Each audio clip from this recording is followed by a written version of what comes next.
பிதா குமாரன் பரிசுத்தாவின் நாமத்தினாலே ஆமேன். ஜெபம் செய்வோம். எங்களை அளவில்லாமல் நேசித்து அன்பாய் வழிநடத்தி வருகிற எங்கள் நல்ல ஆண்டவரே, இந்த பரிசுத்தமான நாளின் காலை வேளைக்காக நாங்கள் உம்மை நன்றியோடு துதிக்கிறோம், உம்மை ஸ்தோத்திரிக்கின்றோம். கர்த்தரை கம்பீரமாய் பாடி அவருடைய சன்னிதானத்திலே வந்து கீர்த்தனம் பண்ணும்படியாக நீர் எங்களுக்கு தந்திருக்கின்ற வாய்ப்பிற்காக நாங்கள் நன்றி செலுத்துகிறோம். கடந்த நாட்களெல்லாம் எங்களை கண்மணியைப் போல எங்களை பாதுகாத்தீர், எங்களை பராமரித்தீர், எங்களை போஷித்தீர், எங்களை கரம் பிடித்து வழிநடத்தி வந்தீர்.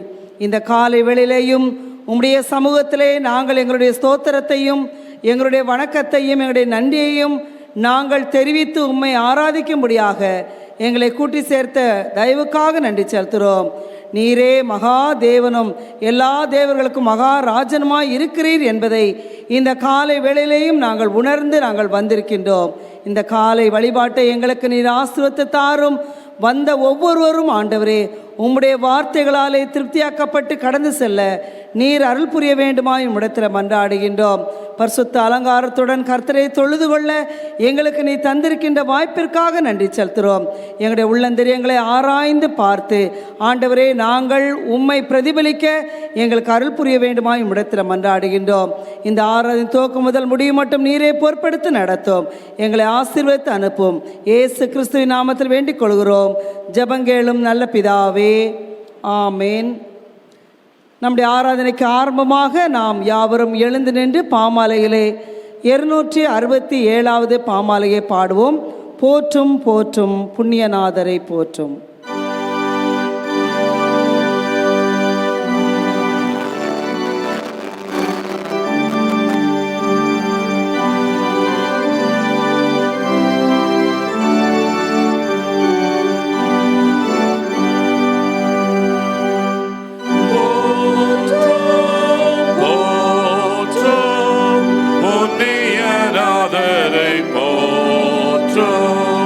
Water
நாம் அமைதியாக இருந்தோம், முழங்காற்படியிட்டோம். நம்முடைய பிழைகளை ஆண்டவரிடத்திலே மனத்தாழ்மையோடு கூட நாம் அறிக்கை செய்வோம்.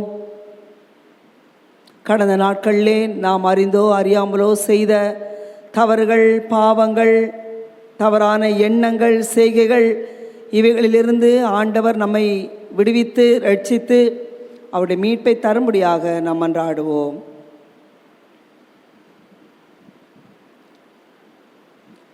பாவ அறிக்கை ஜபமாக ஆயக்காருடைய ஜபத்தை நாம் 3 முறை ஏறெடுப்போம். ஆண்டவரே பாவியாகிய என்மேல் கிருபையாயிரும். ஆண்டவரே பாவியாகிய என்மேல் கிருபையாயிரும். ஆண்டவரே பாவியாகிய என்மேல் கிருபையாயிரும். சர்வ வல்லமையும் இரக்கமுள்ள ஆண்டவர் மன்னிப்பையும் பாவ நிவர்த்தியை நமக்கு கட்டளையிட்டருளி வாழ்க்கையை சீர்படுத்துவதற்கான காலத்தையும் தமது பரிசுத்தாவின் கிருபையையும் தேற்றுதலையும் தந்தருளுவாராக. ஆமேன். தேவருக்கே ஸ்தோத்திரம் உண்டாவதாக. நாம் அமர்வோம். திருமறை பாடம் படிக்க கேட்போம்.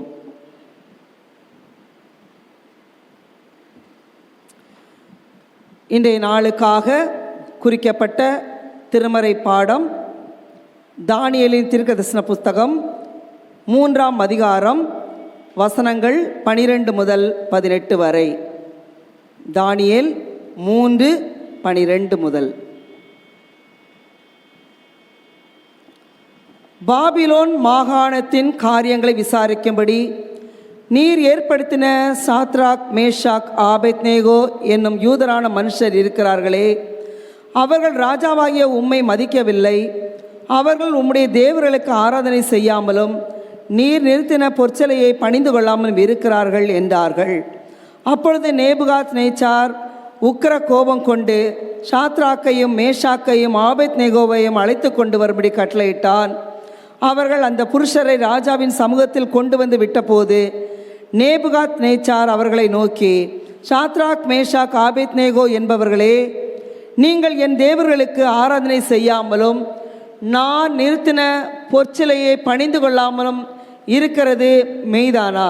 இப்பொழுதும் எக்காளம், நாதசுரம், கிண்ணரம், வீணை, சுரமண்டலம், தம்புரு முதலான சகலவிதமான கீத வாத்தியங்களின் சத்தத்தையும் நீங்கள் கேட்கும்போது தாழ விழுந்து நான் பண்ணி வைத்த சிலையை பணிந்து கொள்ள ஆயத்தமாய் இருந்தால் நல்லது. பணிந்து கொள்ளாதிருந்தீர்களே ஆகில் அந்நேரமே எரிகிற அக்கினி சூளையின் நடுவிலே போடப்படுவீர்கள். உங்களை என் கைக்கு தப்புவிக்கப் போகிற தேவன் யார் என்றான். சாத்ராக், மேஷாக், ஆபேத்நேகோ என்பவர்கள் ராஜாவை நோக்கி, நேபுகாத் நேச்சாரே, இந்த காரியத்தை குறித்து உமக்கு உத்தரவு சொல்ல எங்களுக்கு அவசியம் இல்லை. நாங்கள் ஆராதிக்கிற எங்கள் தேவன் எங்களை தப்புவிக்க வல்லவராய் இருக்கிறார். அவர் எரிகிற அக்கினி சூளைக்கும் ராஜாவாகிய உம்முடைய கைக்கும் நீங்களாக்கி விடுவிப்பார். விடுவிக்காமற் போனாலும் நாங்கள் உம்முடைய தேவர்களுக்கு ஆராதனை செய்வதும் இல்லை, நீர் நிறுத்தின பொற்சிலையை பணிந்து கொள்வதும் இல்லை என்கிறது ராஜாவாகிய உமக்கு தெரிந்திருக்க கடவது என்றார்கள் என்பது பாடம் முடிந்தது. கடவுளே உமக்கே ஸ்தோத்திரம் உண்டாவதாக. ஜெபம் செய்வோம்.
எங்கள் கண்மலையும் மீட்பெருமாகிய கர்த்தாவே, அடியேன் வாயின் வார்த்தைகளும் அமர்ந்திருக்கும் இறைமக்களின் இருதயத்தின் சிந்தனைகளும் உமது சமூகத்திலே பிரியமாய் இருப்பதாக. ஆமீன் சொல்லுங்க. முதல் வாரத்திலிருந்தே நான் அதை கண்டிப்போடு நான் தெரிவித்துக் கொண்டு வருகிறேன். ஆமேன் சொல்லுங்க, ஆமேன் சொல்லுங்க, ஆமேன் சொல்லுங்கன்னு. அன்பிற்குரிய சகோதரிகளே, சகோதரர்களே, உங்கள் அனைவரையும் இறைமகன் இயேசுவின் நாமத்திலே வாழ்த்துவதிலே மகிழ்ச்சி கொள்ளுகின்றேன். சிறப்பாக இந்த நாளிலே தென்னிந்திய திருச்சபை முழுவதுமாக சிந்திக்கக்கூடிய தலைப்பு இறை மக்களின் சான்று. ஆங்கிலத்திலே witness of the people of God என்ற தலைப்பிலே ஒரு மனதோடு நாம் சிந்திக்க அழைக்கப்படுகின்றோம். படிக்கப்பட்ட பகுதி தானியேலின் புத்தகத்திலிருந்து 3வது அத்தியாயத்திலிருந்து படிக்கப்பட்டது. ஒரு பகுதிக்குள் செல்வதற்கு முன்னதாக அதனுடைய பின்னணியை நாம் அறிந்து கொள்வது மிக மிக அவசியம். தானியேலுடைய புத்தகத்தினுடைய நோக்கம் என்னவென்று சொன்னால், தானியேல் ஒரு வரலாற்று செய்தியை உண்மையான யூதர்களுக்கு எழுதுகின்றார். இந்த உண்மையான யூதர்கள் யார் என்று சொன்னால், பாபிலோனிய சிறையிருப்பிலே இருக்கக்கூடிய யூதர்கள். இந்த புத்தகத்தின் வழியாக தானியேல் சொல்லக்கூடிய விஷயம் என்னவென்றால், God is in control over nations, God is in control over nature, God is in control over heaven and earth. கடவுள் தேசங்களை தன்னுடைய கட்டுக்கோப்புக்குள்ளாகவும் இயற்கையை தன்னுடைய கட்டுக்கோப்புக்குள்ளாகவும் பரத்தையும் பூமியையும் தன்னுடைய கட்டுக்கோப்புக்குள்ளாகவும் வைத்துக் கொண்டிருக்கிறவர் என்பதை எழுதுகின்றார். இதை எழுதிய ஆக்கியோன் தானியேல். இவர் யாருக்கு எழுதுகின்றார் என்று சொன்னால், பாபிலோனிய சிறையிருப்பிலே இருந்த மற்ற மக்களுக்கு அவர் எழுதுகின்றார். இது எழுதப்பட்ட காலம் கிறிஸ்துவுக்கு முன் 536ஆம் ஆண்டு. 605 536 கிறிஸ்துவுக்கு முன் இந்த காலங்களிலே பாபிலோனிய சிறையிருப்பிலே நடைபெற்ற சம்பவங்களை, நிகழ்வுகளை இந்த வரலாற்று செய்தியாக அவர் சொல்லுவதை பார்க்கின்றோம். இந்த சூழமைவு எப்படிப்பட்ட ஒரு சூழமைவாக இருந்தது என்று சொன்னால், தானியேல் ஒரு சிறை கைதியாக அவர் பாபிலோனுக்கு அழைத்து செல்லப்படுகிறார் 605 கிறிஸ்துவுக்கு முன். அங்கே தானியேல் 70 ஆண்டுகள் சேவை செய்கின்றார். நேபுகாத்நேசார், பெல்ஷத்சார், தரியு, கோரேஸ் போன்ற அரசர்கள் காலங்களிலே தானியேல் அங்கு சேவை செய்கின்றார். எனவே தானியேல் இந்த புத்தகத்தை அழகாக வடிவமைத்து இதை ஆணித்தரமாக சில காரியங்களை சொல்லுவதை பார்க்கின்றோம். 2 வார்த்தைகள் முக்கியம். ஒன்று விட்னஸ், மற்றொன்று பீப்புள் ஆஃப் காட். சான்று என்பது முக்கியம், இறை மக்கள் என்ற வார்த்தை முக்கியம். இறை மக்கள், இறை மக்களின் சான்று என்று சொன்னால், இந்த காலகட்டங்களிலே நான் கிறிஸ்தவராக எவ்வாறு வாழுகிறேன் என்பதை மற்றவர்கள் என்னை குறித்து சொல்ல வேண்டும். சபையிலே உங்களை குறித்து மற்றவர்கள் சொல்லும் பொழுது நன்றாக சொல்லுவார்கள். ஆனால் நம்முடைய சான்று எங்கே துவங்குகிறது என்று சொன்னால், நாம் பணி செய்கின்ற இடங்களிலே, நம்முடைய ஆலய வளாகத்திற்கு வெளியே. இயேசுவானவர் திடீரென்று கேட்கின்றார் சீடர்களை பார்த்து, நீங்கள் என்னை யார் என்று சொல்லுகிறீர்கள்? இதுதான் நம்முடைய கேள்வியா இருக்கணும். நம்மை பிற மதத்தினர் யார் என்று சொல்லுகிறார்கள்? நம்மை பிற கலாச்சாரத்தை சேர்ந்தவர்கள் என்னை யார் என்று சொல்லுகிறார்கள்?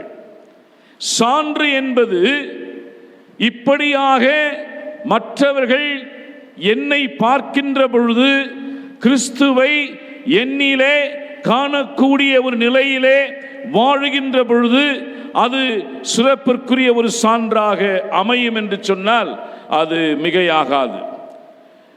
நேபுகாத்நேச்சார் காலத்திலே ஸ்டேட் அண்ட் ரிலிஜன், ஒரு மாகாணமும் அல்லது மாநிலமும் சமயமும் ஒன்றோடு ஒன்று இணைந்து செல்லக்கூடியதாக இருந்தது. ஸ்டேட்டினுடைய தலைவர்கள் என்ன சொல்லுகிறார்களோ, அரசர்கள் என்ன சொல்லுகிறார்களோ, எதை வணங்க சொல்லுகிறார்களோ அதை மற்றவர்கள் விழுந்து பணிந்து குனிந்து அவர்கள் வணங்க வேண்டும். இதுதான் அந்த நேரத்தில் இருக்கக்கூடிய ஒரு ரிலிஜியஸ் கல்ச்சராக, சமய பண்பாடாக, கலாச்சாரமாக இருந்தது என்று சொன்னால் அது மிகையாகாது.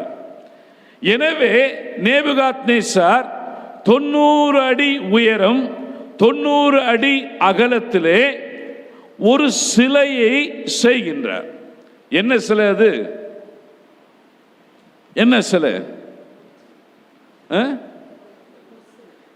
அவருடைய பொற்சிலையை, தன்னுடைய உருவத்தை வடிவமைத்து ஒரு பொற்சிலையை தலையிலிருந்து பாதம் வரை பொன்னினாலே வடிவமைக்கப்பட்ட ஒரு சிலை.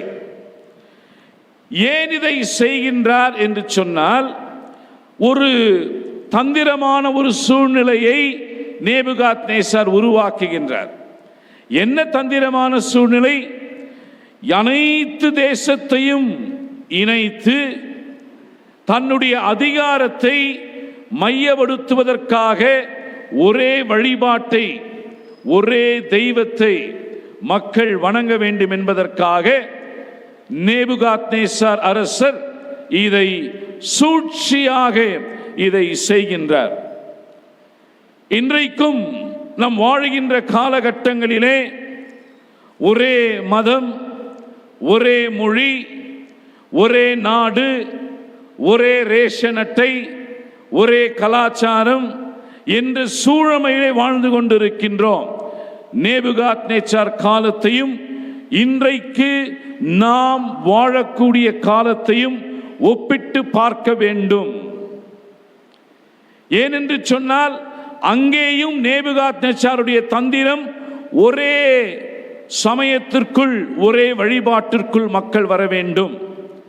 இந்திய கலாச்சாரமும் ஒரே நாடு, ஒரே மொழி, ஒரே மதம் என்ற கலாச்சாரத்திற்குள் மக்கள் வர வேண்டும் என்கின்ற ஒரு மிக முக்கியமான ஒரு சூழ்ச்சியை நாம் பார்த்து கொண்டிருக்கின்றோம். நேபுகாத்நேச்சார் தன்னுடைய பிரதிநிதிகளை அழைக்கின்றார்.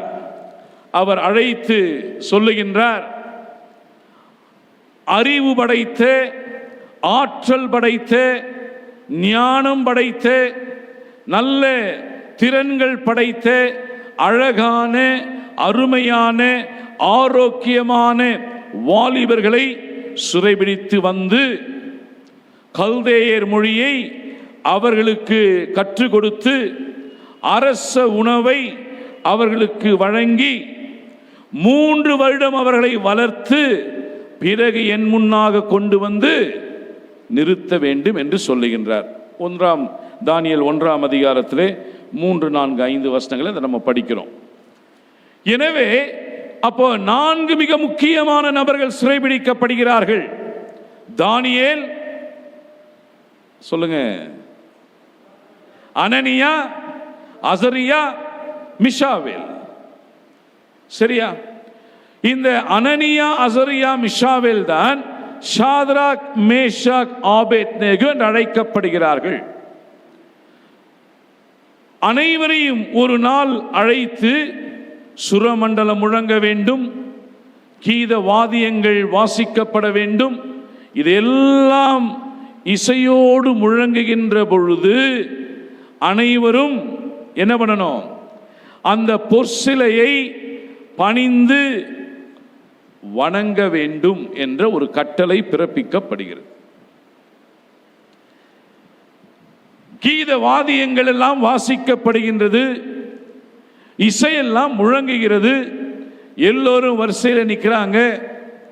எல்லோரும் தாழ விழுந்து பணிகிறார்கள். 3 பேரை தவிர 3 பேர் மட்டும் அப்படியே நிற்கிறாங்க. உடனே அரசருடைய பிரதிநிதிகள் அரசரிடத்தில் வந்து, அரசரே, நீர் சொன்ன கட்டளையை நீர் பொறுப்பிலே அமர்த்திருக்கக்கூடிய ஷாத்ராக், மேஷாக், ஆபேத்நேகோ என்பவர்கள் முதலாவது உம்முடைய கட்டளையை மதிக்கவில்லை, ஆராதனை செய்யவில்லை, பணிந்து கொள்ளவில்லை. 12ஆம் வசனம் 3வது அதிகாரம். 3 குற்றச்சாட்டுகள். உம்முடைய வார்த்தையை மதிக்கவில்லை, நீ ஆராதிக்க வேண்டும் என்று சொன்ன சிலையை அவர்கள் ஆராதிக்கவில்லை, நீ பணிந்து கொள்ள வேண்டும் என்று சொன்ன பொற்சிலையை அவர்கள் பணிந்து கொள்ளவில்லை. அப்போ இதில் நம்ம என்ன மிக முக்கியமான ஒரு காரியம், கமெண்டபிள் கரேஜ். அவர்களுக்கு இருந்த பிரமிக்கத்தக்க தைரியம்.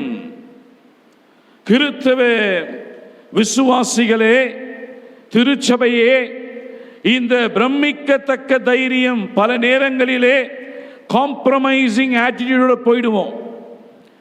தீமையானது என்று நமக்கு நன்றாக தெரியும், தீயது என்று நமக்கு நன்றாக தெரியும். ஆனாலும் காம்ப்ரமைசிங் ஆட்டிடியூடோட நம்ம என்ன பண்ணிடுவோம்? சரி, உலகத்தோடு ஒட்டி வாழலாம்.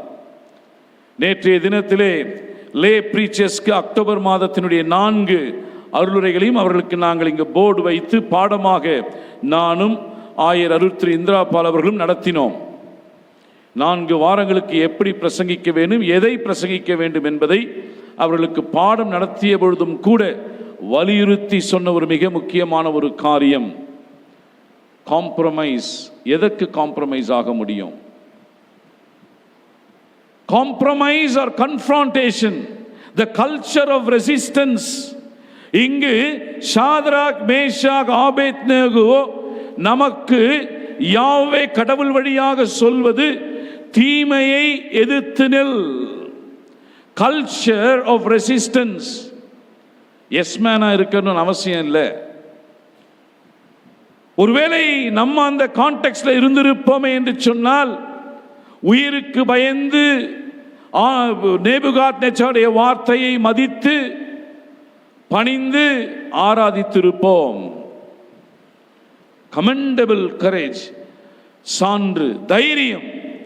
இல்லை, நாங்கள் ஒருபொழுதும் உம்முடைய வார்த்தையை ஏற்றுக்கொள்ள மாட்டோம், நாங்கள் ஒருபொழுதும் நீ சொல்லுவதை ஆராதிக்க மாட்டோம், நாங்கள் நீ காண்பிக்கின்ற பொற்சிலையை பணிந்து கொள்ள மாட்டோம். மிக முக்கியமான ஒரு பாடத்தை நாம் இங்கே படிக்கின்றோம். 3ஆம் அதிகாரம் 12வது வசனத்தை படிங்க மறுபடியும்.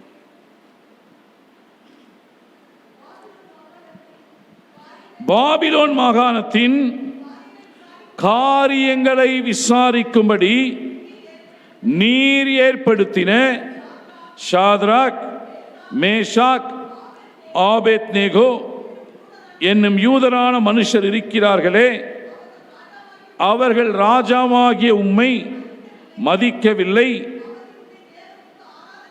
ஆராதனை செய்யாமலும் பணிந்து கொள்ளாமலும். அப்போ தைரியம் என்பது கடவுள் அவர்களுக்கு கொடுத்த வலிமை. நாங்கள் வணங்குகின்ற கடவுள், நாங்கள் ரொம்ப எம்பாட்டிக்கா சொல்றாங்க, நாங்கள் வணங்குகின்ற கடவுள் அவர் உண்மையானவர், உயிரோட்டம் உள்ளவர், பேசுகின்றவர், கேட்கின்றவர், நாங்கள் சொல்லும் பொழுது எங்களுக்கு மறுமொழி சொல்லக்கூடியவர். அப்படி இருக்கின்ற பொழுது இந்த உயிரற்ற உம்மால் வடிவமைக்கப்பட்ட 90 அடி நீளமும் 9 அடி அகலமும் கொண்ட இந்த பொற்சிலையை நாங்கள் ஒருபொழுதும் பணிந்து கொள்ளவோ ஆராதிக்கவோ உம்முடைய வார்த்தையை ஏற்றுக்கொள்ளவோ எங்களால் முடியாது. எனவே ரொம்ப அழகான ஒரு நிலையை நாம் பார்க்கின்றோம். 15ஆம் வசனம் படிங்கம்மா.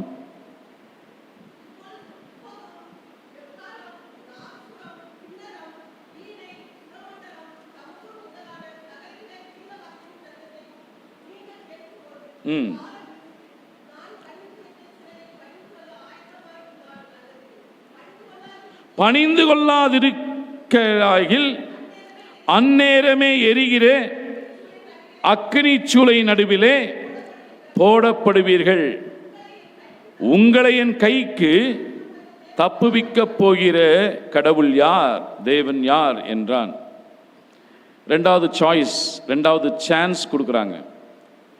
சரி, நீங்கள் ஏதோ அறியாமல் செய்து விட்டீர்கள், என்னுடைய தண்டனையை நீங்கள் புரிந்து கொள்ளவில்லை, மறுபடியும் ஒரு வாய்ப்பு தருகிறேன், இப்போவாது 3 பேரும் டக்குன்னு விழுந்து வணங்கிடுங்க. இரண்டாவது தருணத்தை நேபுகாத்நேசார் ஷாத்ராக் மேஷாக் ஆபேத்நேகோவுக்கு கொடுக்கின்றார். அப்பவும் அவர்கள் பிரமிக்கத்தக்க தைரியத்தோடு இருக்கிறார்கள். கொஞ்சம் கூட அஞ்சாமல் பயப்படாமல் அவர்கள் தாங்கள் சேவிக்கின்ற கடவுள் மீது நம்பிக்கை கொண்டவர்களாக இருப்பதை பார்க்கின்றோம். Commendable courage. இரண்டாவதாக பார்க்கின்ற பொழுது தானியேல் 3ஆம் அதிகாரத்திலே 16-17 படிங்க. ஷாத்ராக் மேஷாக் ஆபேத்நேகோ என்பவர்கள் ராஜாவை நோக்கி, நேபுகாத்நேசாரே, இந்த காரியத்தை குறித்து உமக்கு உத்தரவு சொல்ல எங்களுக்கு அவசியமில்லை. நாங்கள் ஆராதிக்கிற எங்கள் கடவுள் எங்களை தப்புவிக்க வல்லவராயிருக்கிறார். அவர் எரிகிற அக்கினி சூளைக்கும் நீங்களாக்கி விடுவிப்பார். இரண்டாவதாக கம்ப்ளீட் கமிட்மெண்ட், முழுமையான அர்ப்பணம்.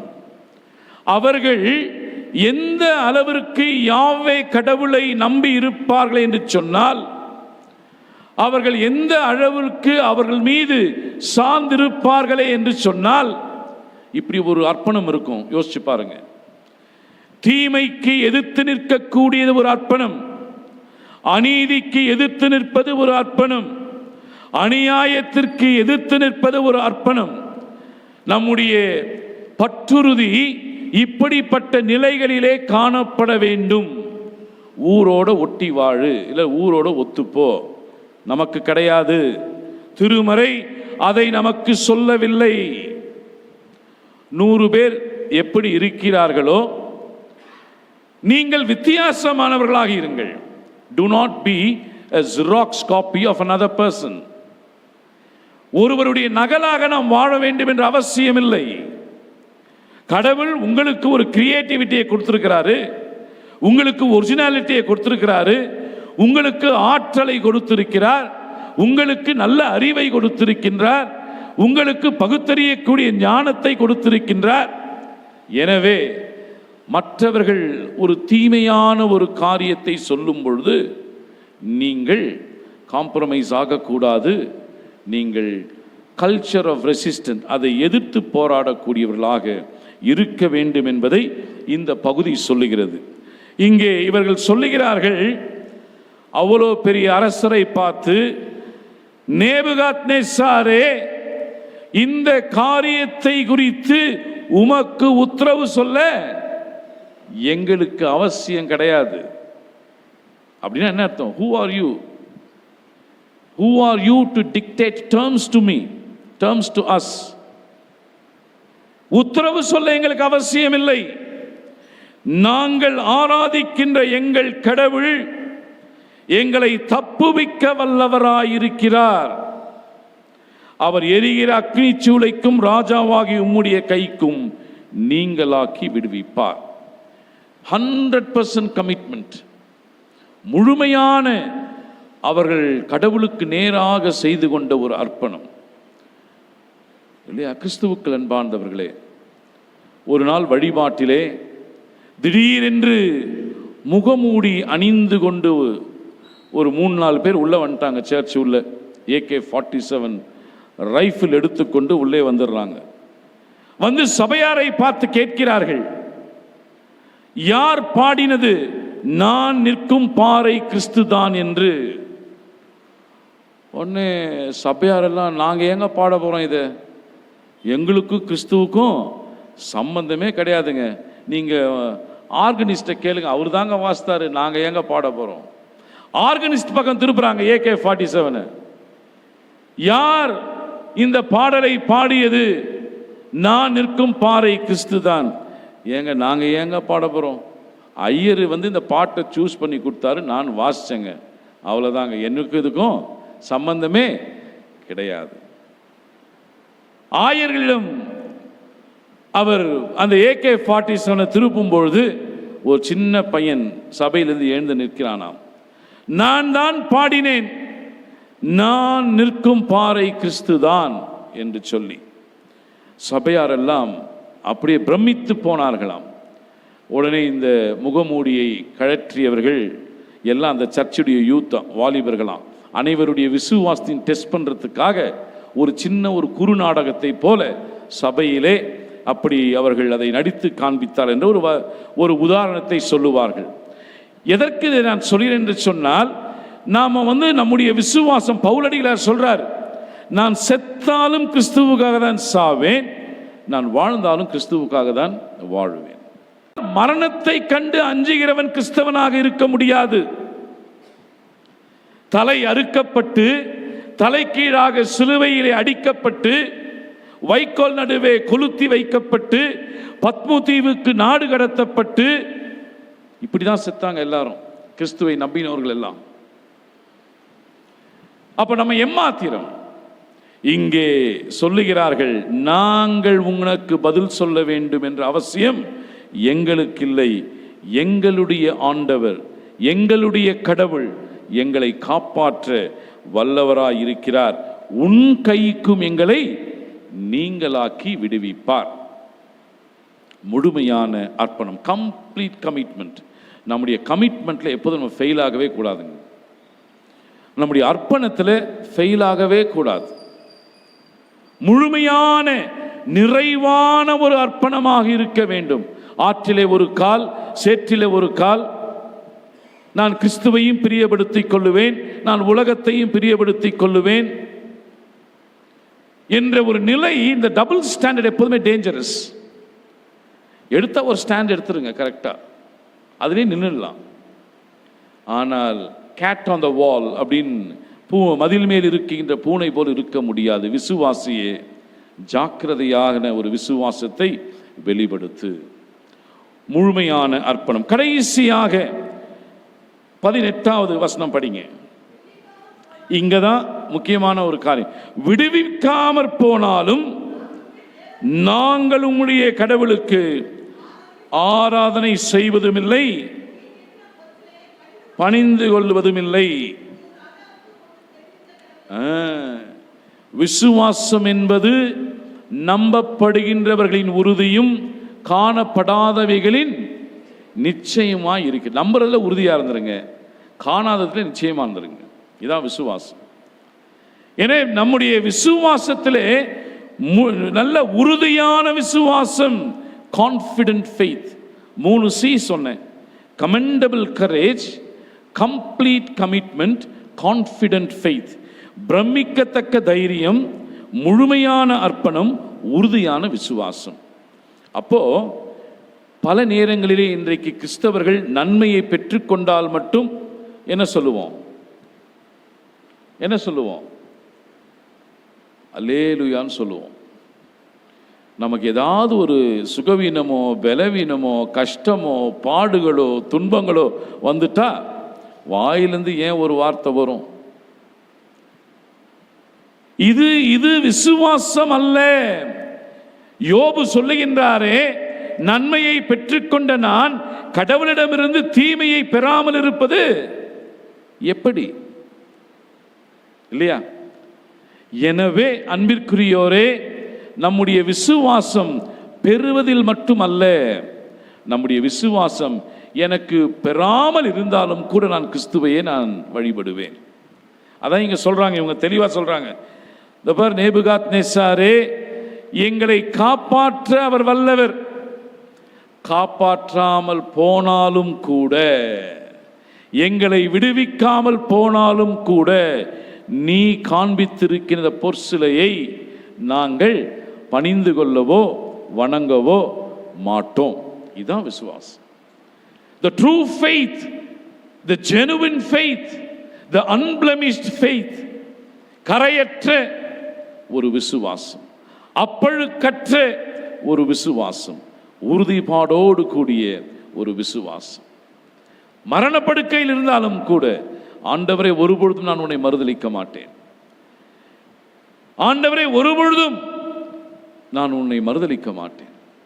ஒவ்வொரு காரியமும் நம்ம ஆண்டவருக்கு விரோதமாக செய்கின்ற பொழுது நம்ம அவரை என்ன பண்ணுறோங்க?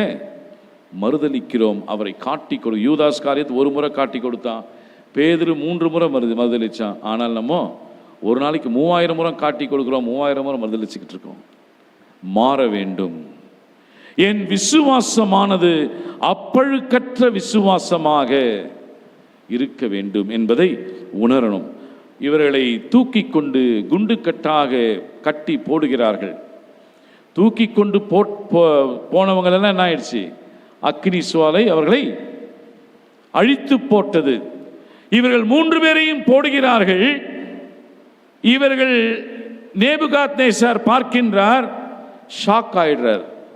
ஐயோ, நம்ம போட்டது 3 பேர் தானே, ஷாத்ராக், மேஷாக், ஆபேத்நேகோ தானே போட்டோம். ஆனால் எத்தனை பேர் இருக்காங்க உள்ள? 4 பேராக இருக்கிறார்களே. படியுங்கள்.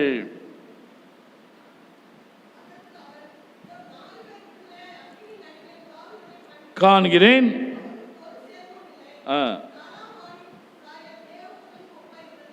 என்றான். 27 படிங்க.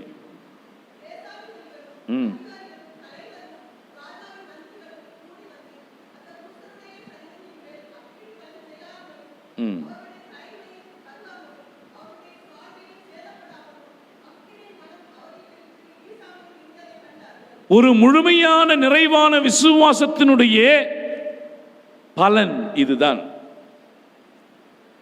அவர்களுக்கு ஒரு சேதமும் ஏற்படவில்லை. அவர்களுடைய உடம்பிலே அக்னி சுவாலையின் அந்த ஸ்மெல் கூட இல்லை. அவர்கள் எவ்வாறாக உள்ளே போடப்பட்டார்களோ அவ்வாறாகவே அவர்கள் வெளியே கொண்டு வரப்படுகிறார்கள். விசுவாசம், இந்த விசுவாசம் எப்போ முழுமையடைதுன்னு சொன்னா, நான் சொன்னேன் இல்லையா, ஸ்டேட் அண்ட் ரிலிஜன். ஒரு அரசர் இதை வணங்கு என்று சொன்னால் அதுதான் அந்த காலத்தினுடைய மதமாக, மார்க்கமாக, சமயமாக இருந்தது. இவர்கள் முடியாது என்று சொல்றாங்க. குண்டு கட்டாக தூக்கி சென்று கட்டி போடப்படுகிறார்கள். கடவுள் அவர்களை உயிரோடு விடுதலை செய்து கொண்டு வருகிறார். கொண்டு வந்த உடனேயே ஸ்டேட் காண்பிப்பதுதான் ரிலிஜனாக இருந்தது. ஆனால் இவர்கள் விசுவாசத்தின் வழியாக ஷாத்ராக், மேஷாக், ஆபேத்நேகோவுடைய கடவுள் தான் தேசத்தினுடைய கடவுளாக மாறுகிறார். such a wonderful transformation. யோசிச்சு பாருங்க. நான் காண்பிக்கின்ற பொற்சிலையை வணங்க வேண்டும் என்று சொன்ன நேபுகாத்நேச்சார் என்ன சொல்றார் தெரியுமா? படிங்க 28. அப்பொழுது நேபுகாத்நேச்சார் ஷாத்ராக், மேஷாக், ஆபேத்நேகோ என்பவருடைய தேவனுக்கு ஸ்தோத்திரம், அவர்கள் தங்களுடைய கடவுளை தவிர வேறொரு கடவுளை சேவித்து பணியாமல் அவரையே நம்பி ராஜாவின் கட்டளையை தள்ளி தங்கள் சரீரங்களை ஒப்பு கொடுத்ததினால் அனுப்பி தம்முடைய தாசரை விடுவித்தார். 29 படிங்க. ஆதலால் ஷாத்ராக், மேஷாக், ஆபேத்நேகோ என்பவர்களுடைய கடவுளுக்கு விரோதமாக எந்த நாவு சிலையை வணங்கணும் என்று சொல்லுச்சோ அந்த நாவு இப்ப என்ன சொல்லுது? இந்த கடவுளுக்கு விரோதமாக தூஷண வார்த்தையை சொல்லுகிற எந்த ஜனத்தானும் எந்த ஜாதியானும் எந்த பாஷைக்காரனும் துண்டித்து போடப்படுவான், அவன் வீடு எருக்களமாக்கப்படும் என்று என்னாலே தீர்மானிக்கப்படுகிறது. இவ்விதமாய், இதான் முக்கியம், இவ்விதமாய் ரட்சிக்கத்தக்க தேவன் ஒருவரும் இல்லை என்றான். முழுமையான விசுவாசத்துடைய பலன். கிறிஸ்துவுக்குள் அன்பார்ந்தவர்களே, ஷாத்ராக் மேஷாக் ஆபேத்துடைய விசுவாசம் ஒரு தேசத்தையே மாற்றியது. அவருடைய விசுவாசம் அரசனுடைய தீர்மானத்தையே மாற்றியது. அவருடைய விசுவாசம் யாவே கடவுள்தான் பாபிலோனிய தேசத்தினுடைய கடவுள் என்பதை முடிவு செய்தது. எனவே அன்பிற்குரியோரே, பிரமிக்கத்தக்க தைரியம் ஷாத்ராக் மேஷாக் ஆபேத்நேகோ. முழுமையான அர்ப்பணம் ஷாத்ராக் மேஷாக் ஆபேத்நேகோ. கடைசியாக நாம் பார்க்கின்ற பொழுது அவர்களுடைய விசுவாசம் உறுதியான விசுவாசம். விசுவாசம் ஷேக்கியாவே இருக்கக்கூடாது, விசுவாசம் உறுதிப்பாட்டோடு இருக்க வேண்டும். இன்றைக்கு உங்கள் விசுவாசம் எத்தனை பேரை ரட்சித்திருக்கிறது? திமிர்வாதக்காரனை 4 பேர் தூக்கி வந்தார்கள் அல்லவா? ஆண்டவர் திமிர்வாதக்காரனுடைய விசுவாசத்தை பார்க்கலைங்க, அந்த 4 பேருடைய விசுவாசத்தை பார்த்து திமிர்வாதக்காரனுக்கு சுகம் கிடைத்தது. காமராஜ் நகர் திருச்சபையாரே, இன்றைக்கு நாம் சொல்ல முடியுமா, என் விசுவாசத்தை கண்டு, என்னுடைய முழுமையான கிறிஸ்தவ கொடுத்திருக்கிற தைரியத்தை கண்டு இத்தனை பேர் என் சபைக்குள் வந்திருக்கிறார்கள், இத்தனை பேர் இந்த மந்தைக்குள் சேர்க்கப்பட்டிருக்கிறார்கள் என்று சொல்ல முடியுமா? நம்மை நாமே சீர்தூக்கி பார்ப்போம். ஷாத்ராக் மேஷாக் ஆபேத்நேகோவை போல learn to say no to no and yes to yes. மறுப்பதை மறுங்கள், ஏற்பதை ஏற்றுக்கொள்ளுங்கள். கடவுள் நம் அனைவரையும் ஆசீர்வதிப்பாராக. தலைகளை தாழ்த்தி சற்று நேரம் அமைதியாக நம்மை நாமே சீர்தூக்கி பார்ப்போம். சாத்ராக் மேஷாக் ஆபேத்நேகோவுடைய தைரியம், அர்ப்பணிப்பு, விசுவாசம், இவைகளிலே ஆண்டவரே நாங்கள் ஊன்ற கட்டப்பட எங்களுக்கு கிருபை செய்யும், உம்முடைய சத்தியத்திலே நடத்தும். இயேசு நாமத்தில் வேண்டிக் கொள்கிறோம் நல்ல பிதாவே, ஆமேன். நாம் யாவரும் எழுந்து நின்று நம்முடைய விசுவாசத்தை அப்போஸ்தல விசுவாச பிரமாணத்தின் மூலமாக அறிக்கை செய்வோம். வானத்தையும் பூமியையும் படைத்த சர்வ வல்லமுள்ள பிதாவாகிய தேவனை விசுவாசிக்கிறேன். அவருடைய ஒரே குமாரனாகிய நம்முடைய நாதர் இயேசு கிறிஸ்துவை விசுவாசிக்கிறேன். அவர் பரிசுத்த ஆவினாலே கன்னி மரியாதை உற்பத்தி பிறந்தார். பொந்தி பிலாத்துவின் காலத்தில் பாடுபட்டு சிலுவையில் அறையுண்டு மரித்து அடக்கமணப்பட்டு பாதாளத்தில் இறங்கினார். 3ஆம் நாள் மரித்தெழுந்து எழுந்தருளினார். பரமண்டலத்துக்கு ஏறி சர்வல்லமுள்ள பிதாவாகிய தேவனுடைய வலது பாசத்திலே வீற்றிருக்கிறார். அவ்விடத்திலிருந்து உயிருள்ளோரையும் மருத்துவரையும் நியாயம் தீர்க்க வருவார். பரிசுத்தாவை விசுவாசிக்கிறேன். பொதுவாக இருக்க சபையும் பரிசுத்தவானுடைய ஐக்கியமும் பாவ மன்னிப்பும் சர்வ உயிர்த்தெழுதலும் நித்திய ஜீவன் உண்டென்று விசுவாசிக்கிறேன். ஆமேன். சபையார் அமர்வும். சபைக்கான அறிவிப்புகளை கேட்போம்.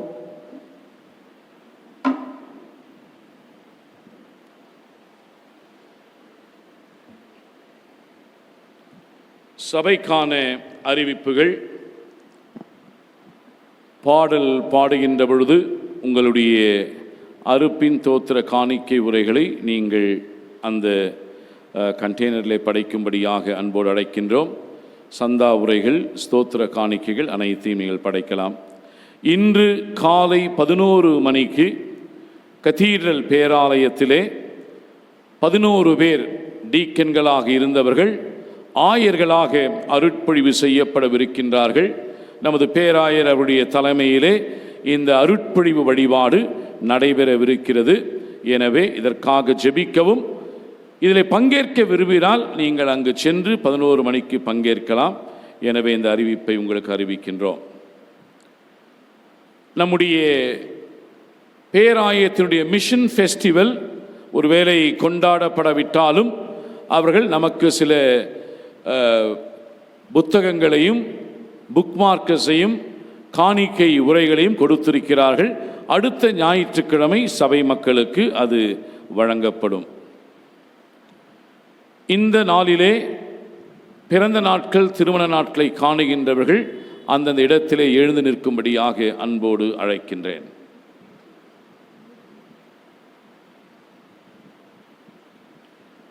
யாரும் இல்லையா? சரி. மூன்றாவது வழிபாடு, அதாவது 9 மணி வழிபாடு முடிந்தவுடன் சரியாக 10:15க்கு 10:15க்கு வாலிபர்கள் ஐக்கிய சங்க கூடுகை நடைபெறும். எனவே அனைத்து வாலிபர்களும் 19 வயது துவங்கி 35 வயதிற்குள் இருக்கின்ற அத்தனை வாலிபர்களும் சரியாக 10:15 மணிக்கு நீங்கள் ஆலயத்திற்கு வருவீர்கள் என்று சொன்னால் ஆயர் உங்களுக்கான வாலிபர் ஐக்கிய சங்க கூட்டத்தை நடத்துவார்கள். பங்கேற்கும்படி அன்போடு கேட்டுக்கொள்ளப்படுகிறீர்கள். பெற்றோர் தயவு செய்து உங்கள் பிள்ளைகளை, வாலிப பிள்ளைகளை நீங்கள் அனுப்பி வைக்கும்படியாக கேட்டுக்கொள்ளப்படுகிறீர்கள். நாம் அனைவரும் எழுந்து நின்று கீர்த்தனையிலே 153வது கீர்த்தனையை பாடுவோம். இயேசுவே கிருபாசனபதியே என்ற பாடலை நாம் பாடுவோம். அப்பொழுது நம் அனைத்து காணிக்கைகளையும் அங்கு வைக்கப்பட்டிருக்கிற இந்த பிளாஸ்டிக் கண்டெய்னரில் படைக்கும்படியாக கேட்டுக்கொள்ளப்படுகிறீர்கள்.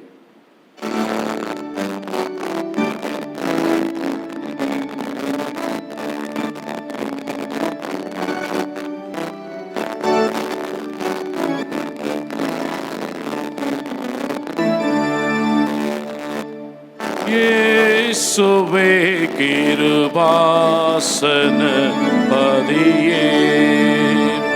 கெட்ட இழிஞனை மீட்டருள். இயேசுவே கிருபாசனபதியே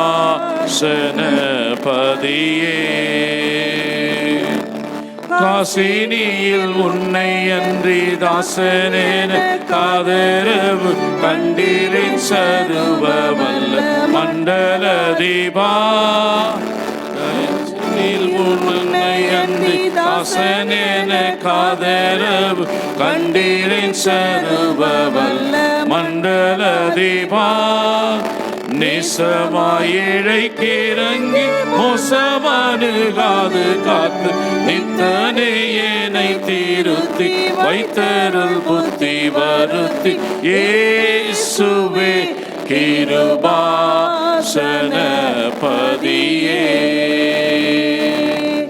பேயுடை சீரையதிலும் காயவினை கேட்டதிலும் பின்னமாக சிக்கொண்டது கண்மியாயினேன். பேயுடை சீரையதில் காயவினை கேட்டதில் பின்னமாக சிக்கொண்டது கண்மியாயினேன். தீயரை மீட்கும் பொருளாய் நேயம் முற்று தீரம் விட்ட தேவனே என்னை கண்ணோக்கி தீவினை அனைத்தும் நீக்கி. இயேசுவே கிருபாசனபதியே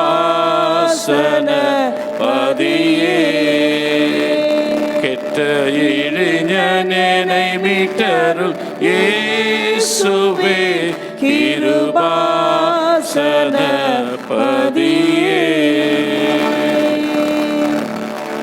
ஜெபிப்போம். அன்பு நிறைந்த ஆண்டவரே, இந்த ஆராதனை வேளையிலையும் உடைய தூய பிரசன்னம் எங்கள் மத்தியிலே தங்கியிருந்த உடைய தயவுக்காக நாங்கள் நன்றி செலுத்துகிறோம். பாடல்கள் வழியாகவும் கேட்ட திருவார்த்தையின் வழியாகவும் ஏறெடுக்கிற மன்றாட்டுகளின் வழியாகவும் ஆண்டவரே நாங்கள் உம்மை இன்னும் கிட்டி சேருவதற்கு எங்களுக்கு தந்த அறைகூவலுக்காக நன்றி செலுத்துகிறோம். ஆண்டவரே, நாங்கள் கேட்ட சத்தியத்தில் நடக்க கீழ்ப்படுதலான இருதயத்தை எங்களுக்கு நீ தந்தரல வேண்டுமா இம்மிடத்தில் மன்றாடுகின்றோம். வந்திருக்கிற ஒவ்வொருவரையும் தனித்தனியாக பேர் பேராக ஆசீர்வதியும். ஆண்டவரே, குடும்பங்களிலே உம்முடைய கிருபை, உம்முடைய சமாதானம், உம்முடைய தயவு என்னாலும் தங்கியிருக்க நாங்கள் ஜெபிக்கிறோம். இந்த இடத்திலே உம்முடைய பிள்ளைகள் ஏறெடுக்கிற ஜெபத்திற்கு ஆண்டவரே நீர் ஆமென்றும் ஆமேன் என்று பதில் தந்து இன்னும் ஆண்டவரே உம்முடைய நன்மைகளை தங்களுடைய வாழ்க்கையிலே பெற்று உம்மை பிரதிபலிக்க நீ கிருபை செய்ய வேண்டுமா இடத்தில் மன்றாடுகின்றோம். பலவினருக்காக, வியாதியஸ்தர்களுக்காக நாங்கள் ஜெபிக்கிறோம். விசேஷமாக கொரோனாவிலே பாதிக்கப்பட்ட ஆண்டவரே சுகம் பெற்று வருகின்ற ஒவ்வொருவருக்காக நாங்கள் ஜெபிக்கிறோம். உம்முடைய மீட்கும் கருத்தினாலே உம்முடைய பிள்ளைகளை தாங்கி வழிநடத்த நாங்கள் நாங்கள் ஜெபிக்கிறோம். தொடர்ந்து நடைபெறுகின்ற வழிபாட்டிலே உம்முடைய பிரசனம் இருந்து ஆண்டவரே வருகின்ற மக்கள் உம்முடைய நன்மையை புசிக்க நீ கிருபை செய்யணுமா ஜெபிக்கிறோம். எங்களை தாழ்த்தி உம்முடைய சமூகத்திலே கொடுக்கிறோம். எங்களுடைய ஆலயத்தை சார்ந்த அனைத்து ஊழியங்களையும் அனைத்து குடும்பங்களையும் நீர் ஆசீர்வதியும். இந்த நாளினுடைய சமாதானத்தை எங்களோடு கூட நீ தந்தபடினாலே நாங்கள் உம்மை துதிக்கிறோம். எல்லா துதிகன மகிமை உமக்கே செலுத்துகிறோம். இயேசு கிறிஸ்துவின் வல்லமையுள்ள நாமத்திலே வேண்டிக் கொள்கிறோம் ஜெபங்கேளும் நல்ல பிதாவே, ஆமேன். நம்முடைய கர்த்தராகிய இயேசு கிறிஸ்துவின் கிருபையும் பிதாவாகிய கடவுளின் அன்பும் பரிசுத்த ஆவியானுடைய ஆசீர்வாதம் வழிநடத்தலும் சமாதானமும் நம் அனைவரோடும் இன்றும் என்றும் சதா காலமும் நிலைத்திருப்பதாக.